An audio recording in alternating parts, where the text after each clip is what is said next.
Welcome all of you to the State of the College Address. It is so good to see you all. I am honored and privileged to welcome you all here.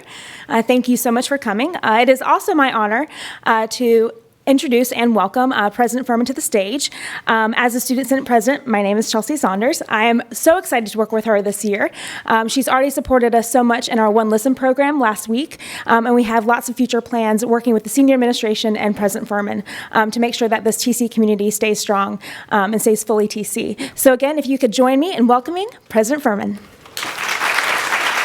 So thank you, Chelsea, for that introduction. You bring such great passion to your role as Student Senate President, and we saw it last week at the Senate event. Chelsea mentioned One Listen, which brought the TC community together to consider and discuss an NPR podcast on New York schools and racial and class divides. And it was a really interesting conversation and another TC first, so we're very grateful for that. I'm delighted to be here with you today to share my perspectives on the state of the college, and I'm thrilled at the turnout. I know it's because of the Elaine Brantley winners, David and Josephine, but I'm grateful anyway. At this gathering last year, I invited you to consider how Teachers College would meet the demands of a continually changing world with new technologies, opportunities, and challenges. I'm happy to report that we've made great progress. As the late, great Yogi Berra would say, when you come to a fork in the road, take it. Because we took the fork in the road, today, TC is better positioned both academically and operationally to flourish for decades to come as a leader in shaping programs and fields that contribute to a smarter, healthier, and more equitable world. I'll talk about that progress and the work we need to do in the future, but first I want to review some accomplishments. By every measure, the state of Teachers College is strong. Great faculty are advancing knowledge at an extraordinary pace. They are guiding and inspiring our very impressive students to do remarkable work. Financial support of students has never been greater, and our campus in many ways looks better than ever, with new places for studying, socializing, and exploring new ideas and building community. Let's turn to some specifics. Now, the danger of this is that some people and some programs will get mentioned and others won't. So, as Suzanne said to me, well, your choice is not to mention anyone. Well, I'm not going to do that. I am going to mention some people, but you'll forgive me if your name is not one of them. Over the past year alone, we launched the world's first education school degree program in learning analytics. We designed a certificate program in sexuality, women, and gender, introduced a Latino mental health services program to prepare psychologists to play a role in integrating mental and physical health care, and developed a creative technologies concentration in arts education centered on a newly outfitted fabrication laboratory, our very own Fab Lab. This fall, our Department of Curriculum and Teaching announced a new doctoral specialization for teacher educators with courses designed to bring greater resources and attention to professional preparation of professors of teacher education. Since 2007, we have recruited 71 new tenure-track professors, which represents over, yay. So I assume that's all 71 of you clapping for yourselves, and that's fine, which represents over 40% of our faculty. They are among the nation's most capable and promising scholars in education, health, and psychology and leadership. The strength and range of their talent and expertise are unparalleled. This fall alone, we welcome 10 new faculty members representing a great cross-section of fields, from multilingual curriculum development to understanding psychological risk factors for suicide, from adolescent literacy among marginalized populations to collective creativity mediated by digital technologies. We also continue to enjoy strong funding for faculty research. In FY14, fiscal year 14, TC received $41.25 million in sponsored research and training funds, increasing from $34.4 million in fiscal year 07. And though the books officially close on Friday, preliminary Fiscal year 15 figures indicate that funding levels could exceed $44 million. All of that research culminates in spectacular published work. Among the signature books this year are The Spiritual Child, The New Science of Parenting for Health and Lifelong Thriving by Lisa Miller, professor of psychology and education, focusing on the culturally neglected but important need to support spiritual development, a connection to a larger universe beyond the self in children and adolescents. And in redesigning America's community colleges, A Clearer Path to Student Success, Thomas Bailey and co-authors from TC's Community College Research Center argue that to increase student completion, community colleges must engage in fundamental redesign. An April report, A Better Start, Why Class Diversity Matters in Early Education, by Jean Reed and Professor Sharon Lynn Kagan of TC's National Center for Children and Families, highlights racial, ethnic, and economic disparities in U.S. preschools and calls for increased diversity. One of the world's most prestigious weekly science journals, Nature, featured the research of 3 of our faculty this year. First, Peter Coleman, professor of psychology and education, wrote about applying a mathematical tool known as dynamical systems theory to understand persistent violent conflict. New associate professor Kim Noble co-authored a study in Nature Neuroscience showing that poverty is closely associated with deficits in brain development in young children. This work, which is drawing worldwide attention, has dramatic implications for policies to support low-income families. And a study published in Nature Climate Change by Joey Lee, research assistant professor of math science and technology, and doctoral student Jason Wu, finds that digital games are effective in educating and engaging the public on climate change issues. These are just a few examples from among the 241 scholarly books and articles authored or edited by our faculty this year.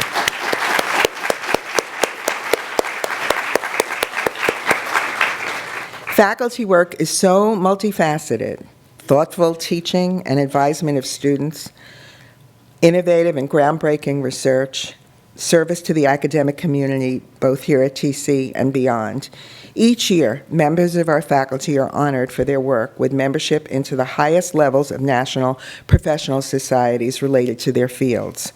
This year, for example, 4 of our faculty joined 17 of their peers as fellows of the American Educational Research Association.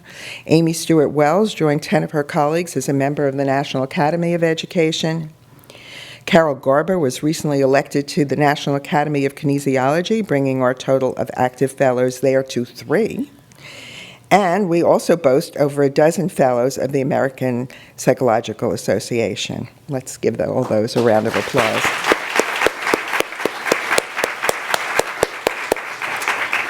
These organizations also chose our faculty members to lead them with great frequency. The National Council of Teachers of English, the American College of Sports Medicine, and the Association for the Study of Higher Education have all had TC faculty at their helm in recent years. In all, nearly 50 members of our faculty, almost 30%, were recognized this year alone in the form of career and lifetime achievement awards and similar honors. Again, another big round of applause. Please go to the TC homepage to see a list of faculty honors, but of course those are only the ones you tell us about. So maybe this will prompt you to make sure you tell us everything, because we love to brag about them. This incredible record of peer recognition reaffirms what we already know. When it comes to excellence, innovation, and impact in the academy, TC faculty are in a class of their own. Distinction of faculty has always been a TC hallmark. Good examples are the leaders we lost this past year. Let's take a moment to remember them. Each made enormous contributions to teaching and learning and leave behind great legacies. Roger Myers has been described as the consummate psychologist by Warner Burke, a longtime friend and colleague. Many scholars make their mark on a field by championing the development of a particular line of inquiry or a particular finding, but Roger did so by shaping the field itself. shaping counseling psychology as a venue to address issues such as the reintegration of veterans, the rehabilitation of the physically disabled, and guidance in schools. He was also a devoted mentor, remembered for always making time for his students. Frances Connor served as chair of what was then TC's Department of Special Education for 23 years. Her fierce and savvy efforts laid the groundwork for today's inclusive education movement, and her passionate advocacy was instrumental in the passage of the Individuals with Disabilities Education Act in 1975. TC lost two leaders in biobehavioral sciences and speech pathology. Ronald Tchaikovsky was a long-time adjunct professor and expert in aphasia and acquired language disorders. Beloved by students and colleagues, he received the Gold Medal of the American College of Nuclear Medicine. Patricia McGovern-Sweeting served as director of TC's MySER Clinic for Communication Disorders and was a valued mentor to generations of clinicians. Wynne Atkins was a pioneering life skills educator and creator of a widely used career development program that introduced psychosocial skills as a critical area of competence. A TC alum, Wynne had taught at TC for 30 years before retiring. And in early September, the TC community lost Tom Sobel, one of its most cherished members. Tom was admired throughout the country for his humor, eloquence, brilliance, and compassion. But he was perhaps best known for his commitment to living a just and moral life and to equipping others with the tools to do the same. Politics is not always known for cultivating these qualities, but Tom, who served as New York State Commissioner of Education before becoming TC's first Christian A. Johnson Professor of Outstanding Educational Practice, set a shining standard for what a public official can be. We will hold a memorial at TC on October 24th to remember his life and work. As we pause for a moment to think about these individuals, those of you who would like to sit, there are many seats. So please come forward.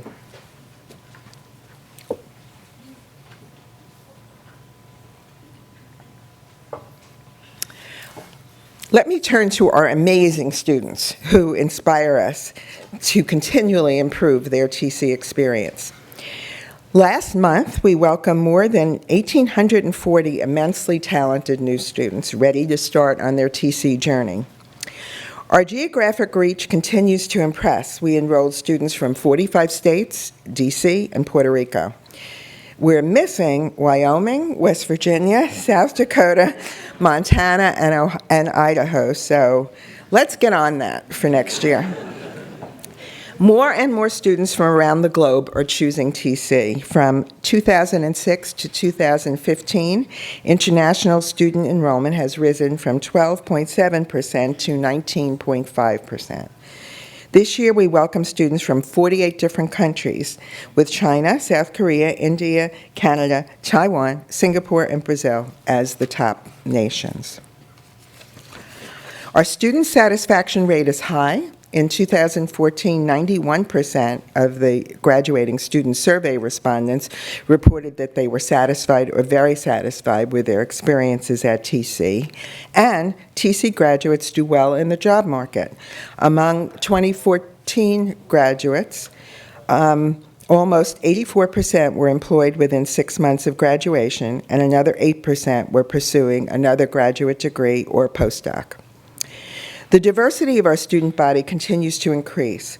The number of U.S. students self-identifying as people of color has increased by 21% since 2006 to 40.7% of our student body.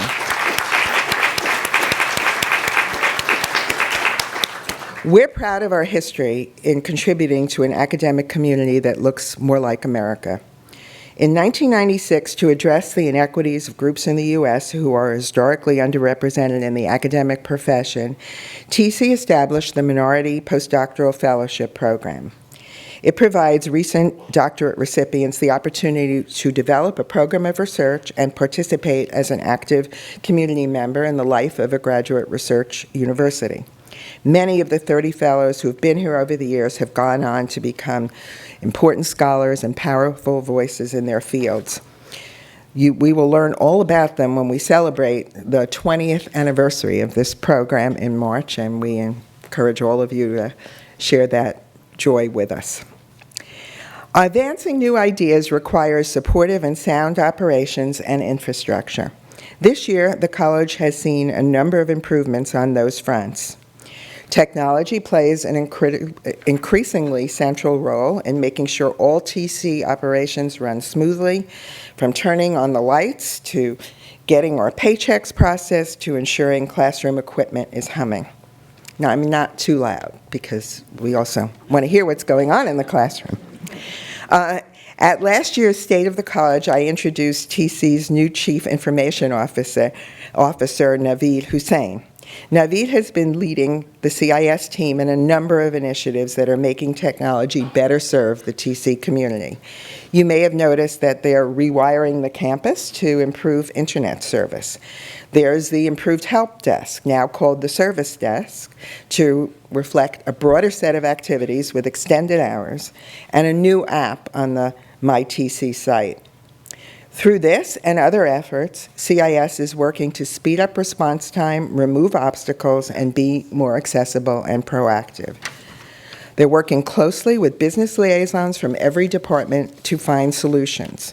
Next up, CIS and Human Resources are working together to create a unified onboarding system so that when someone starts at TC as an employee or student, everything is in place upon their arrival. Our facilities department has been hard at work upgrading spaces throughout the college. Every year, we try to make the campus more welcoming and supportive. I hope you've taken the time to enjoy the refurbished Russell Courtyard and the air conditioning in the cafeteria. Yay! And Bancroft and Sarasota residence halls were beautifully renovated to better accommodate our students. Another way we want to better serve our students is the creation of a one-stop shop for enrollment services that opened in June. The Office of Financial Aid joined the Office of Admission and the Registrar's Office on the third floor of Thorndike Hall. Bringing these student-driven offices together, served by a common welcome center, is helping students navigate these key processes much more seamlessly. So many of the advances we've made are the result of the great progress of the TC campaign. In 2013, we launched a $300 million campaign, Where the Future Comes First. This summer, we reached the $200 million mark. And as you know from your email and the website today, we are now at over $218 million.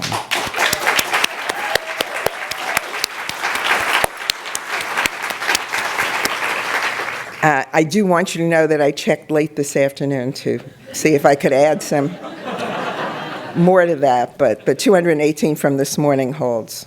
218, 250? Got it. Okay. Got it.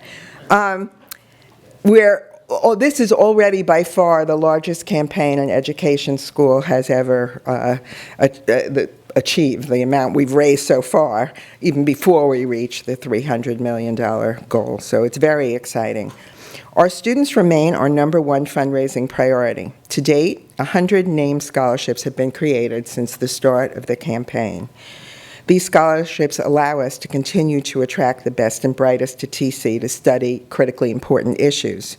For example, the Jennings Davis Scholarship Fund supports students with a demonstrated commitment to LGBTQ issues, and the Elizabeth Helen Lawler and Dr. Francis Xavier Lawler Endowed Scholarship Fund supports science education students.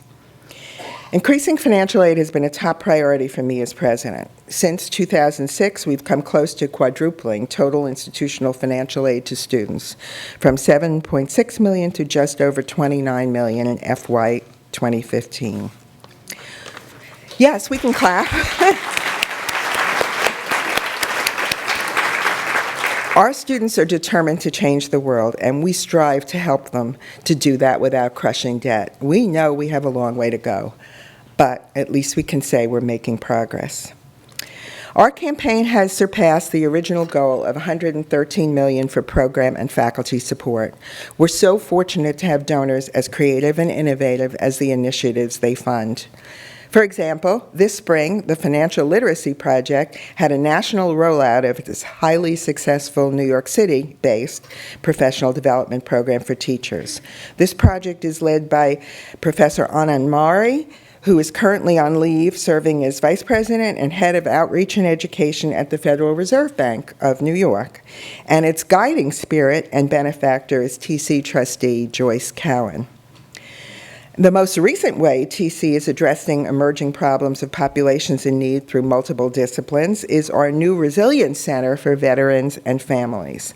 Thanks to donors David and Maureen O'Connor, the center will pair the newest research on human and emotional resilience with clinical training of therapists to assist veterans and their families as they transition back to civilian life. Professor George Bonanno, who's doing groundbreaking research on emotional resilience and recovery from trauma and loss, will work in partnership with Dr. Danelia Rosa and the college's Dean Hope Center for Educational and Psychological Services, which will recruit and prepare top students to counsel veterans and their families. The center will also support research conducted by TC doctoral students whose own military experiences have shaped their scholarly interest in resilience, PTSD, and the implications of both for military and veteran communities. The campaign is also helping revitalize our historic campus into 21st century learning environments.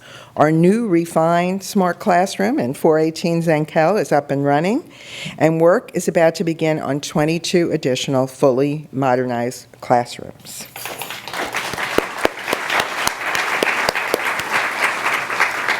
Please visit 2 program spaces newly renovated thanks to capital support in the campaign. The Tisch Center for Food, Education, and Policy has a new home supported by the gift of Lori Tisch, trustee emerita.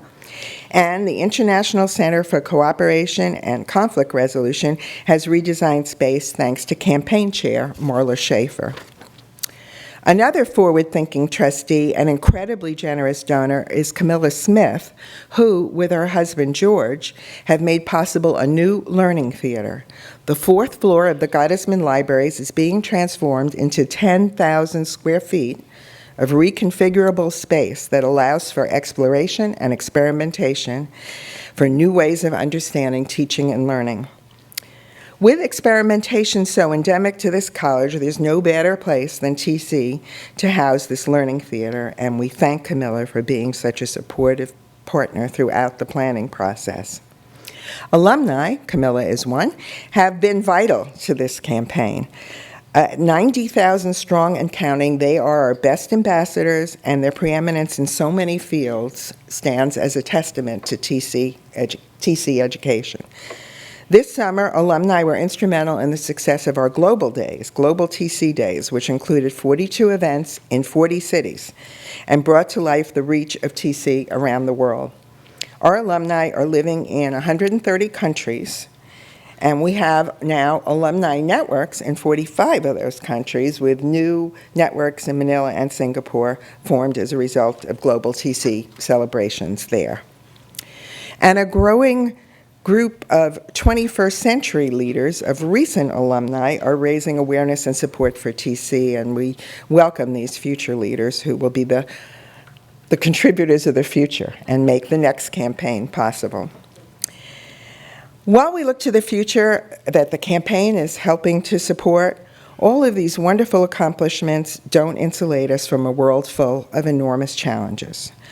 The 1-year anniversary of the events in Ferguson, all the continued killings, and the escalating conflict in many regions of the world remind us that we're in a time of enormous turmoil and upheaval. But TC's history is grounded in a social justice mission, and we never give up on finding answers to seemingly intractable problems. We're not reactive. We're prepared because acting against injustice is part of our DNA. And so is great scholarship that leads to the possibility for long-term change. So in the wake of Ferguson and all those other killings, the TC community of students and faculty were ready to act. Internally, we offer opportunities for dialogue. The Civic Participation Project, supported by the Provost Investment Fund, created safe spaces for the exchange of ideas being raised by the emerging Black Lives Matter agenda. I want to acknowledge Yolanda Seeley-Ruiz, Lalitha Vasudevan, and Laura Smith for their leadership here. The years of work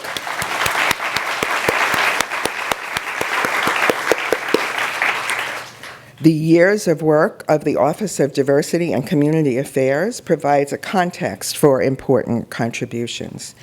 And the Faculty Race, Culture, and Diversity Committee is focusing on how our curriculum addresses systemic racism, economic inequality, and other such central issues, and provides opportunities for all of us to learn and grow together. As for the contribution of our research to these difficult issues, I could cite so many examples, but let me just give you two. In critical media pedagogy, teaching for achievement in city schools, Ernest Morrell, Macy Professor of English Education, argues that critical media education can improve academic literacy in underserved youth. He and his co-authors offer ways to leverage the experience of popular culture to help youth understand how media can degrade Black lives and help youth be better media consumers and producers. In Race Talk and the Conspiracy of Silence, Understanding and Facilitating Difficult Dialogues on Race, Daryl Wing-Sue, professor of psychology, warns that without deep understanding of the stakes, discussion of race may trigger misunderstanding and even violence. Race Talk extends Sue's pioneering work on the often unintended but very damaging manifestations of prejudice known as microaggressions. Our scholarship is also informing other critical issues of pressing importance. Professor Helena Verdelli and her Global Mental Health Lab have been working to provide mental health support to populations in distress, including Syrian refugees in Jordan.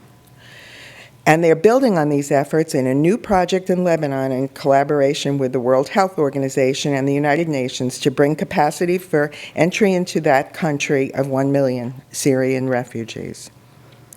This summer, Professor Susan Garnett-Russell, Mary Mendenhall, and others from International Comparative Education were in Africa to help teachers of displaced children in a Kenyan refugee camp. Through a professional development program they are also researching. Health education professor Sonali Rajan's work on gun violence is another example of work relevant to current social crisis. Her research in PLOS 1, PLOS 1, suggests multiple risk behaviors that are associated with gun possession among youth. She and her co-authors hope these findings will shift the rhetoric and identify possible points of intervention and reframe research priorities around gun violence. And given restrictions on and lack of dedicated funding for such research, it occurs to me that promoting support for research on gun violence might be something we, as a leading research institution, might undertake as a community. The future of TC. Now we're going to turn to the future. We'll continue to struggle with difficult questions. That's what we've done through our history, and we know it will shape our future as well. Considerations about how we are advancing innovation are informed by that history and our mission to achieve the greater good. Innovation and technology have to be in service of these ideals. But to make TC the forward-thinking institution it must be, we have to do everything we can to support moving ideas forward more quickly, to be more agile, more nimble.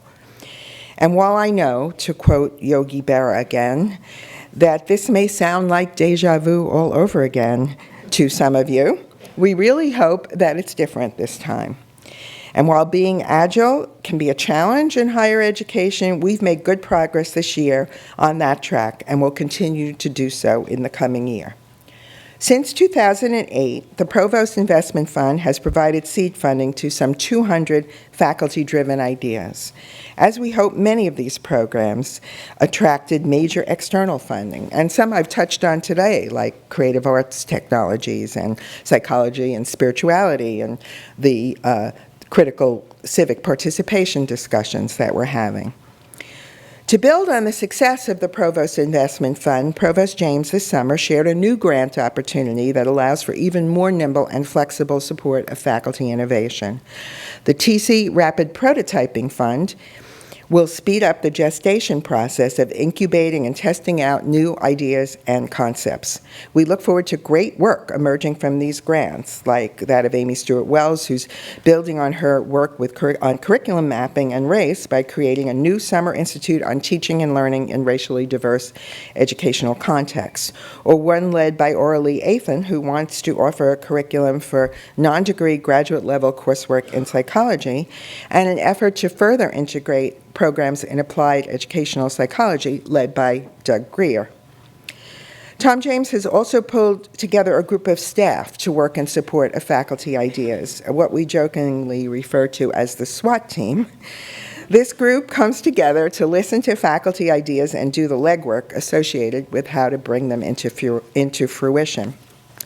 This group, which includes Vice Provost for Digital Learning Steve Goss, working primarily on the digital front, Academic Planning Fellow Amy Diner on novel approaches to programming, and Debbie Slotkin using her deep expertise in academic budgeting, as well as others from across the college on an as-needed basis, will together support the strategic development of new programs at TC.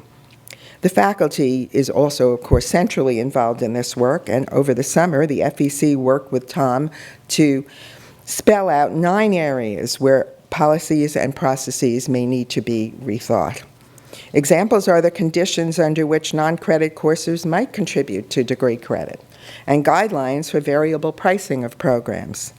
They will consider the best approaches to these issues this year with an aim of increasing agility while continuing to ensure the quality of everything that we do here. Of course, program innovation is integrally tied to digital matters, and we're actively expanding our use of technology in teaching and learning and looking at how to meet the needs of our students, staff, and faculty. I mentioned a new prototype classroom, one that takes all the feedback that our faculty, staff, and students reported about 438 Horace Mann over the last 2 years and makes it far more affordable and thus scalable to the rest of the campus. We're also working to test and make available a greater range of course management systems in an effort to give all classes, whether here on campus or delivered online, options and adequate support.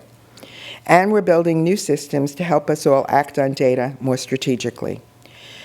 We've been integrating our various back-end systems into a more usable data warehouse that will allow us to access and use data more thoughtfully.